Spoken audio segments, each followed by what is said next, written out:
เด้มาอีกแล้วพี่น้องนี่ตี้นี่มนมิ่นเบิดนี่เถิงพี่นี่ก็แม่นนี่ก็แม่นนี่ก็แม่นนี่พุดมันแสงเนาะนี่มองเกิดไปเกิดอยู่ใน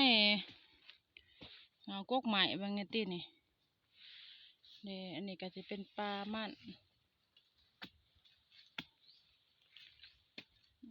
มา2 คน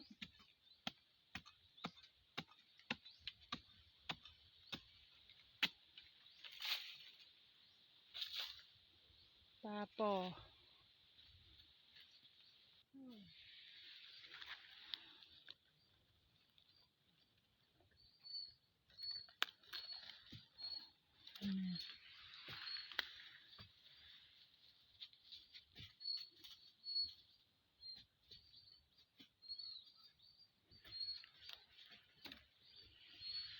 ยังมีอยู่นี่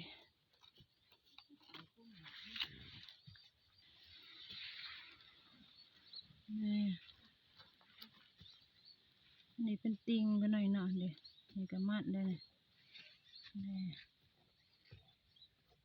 มันนี่ก็มันนี่ตีนี่ติงพะนี่มันแสงพี่น้อง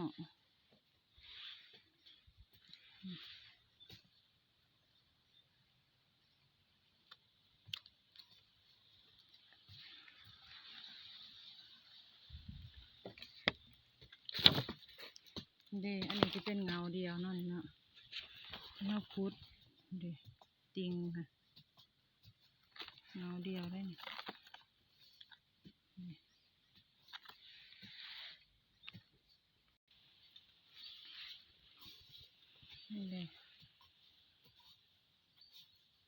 มันจะเป็นมันแซงเนาะนี่เนาะ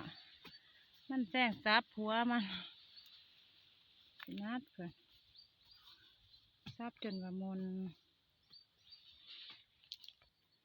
ยินแข็งแล้วก็ซับนี่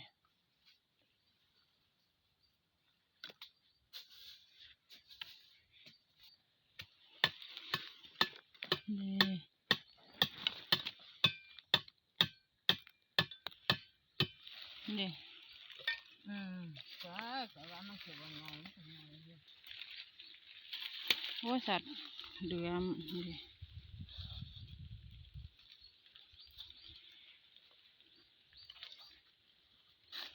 มันแซ่ที่มันมีหัวใหญ่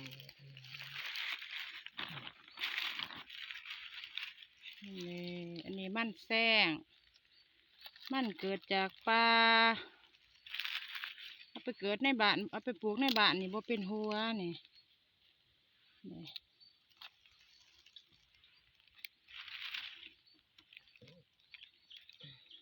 ใส่กระตาไปเชื่อถอยจังจะก็เดียวพี่แต่ติงไงบักไงติงกับบัวทอกัน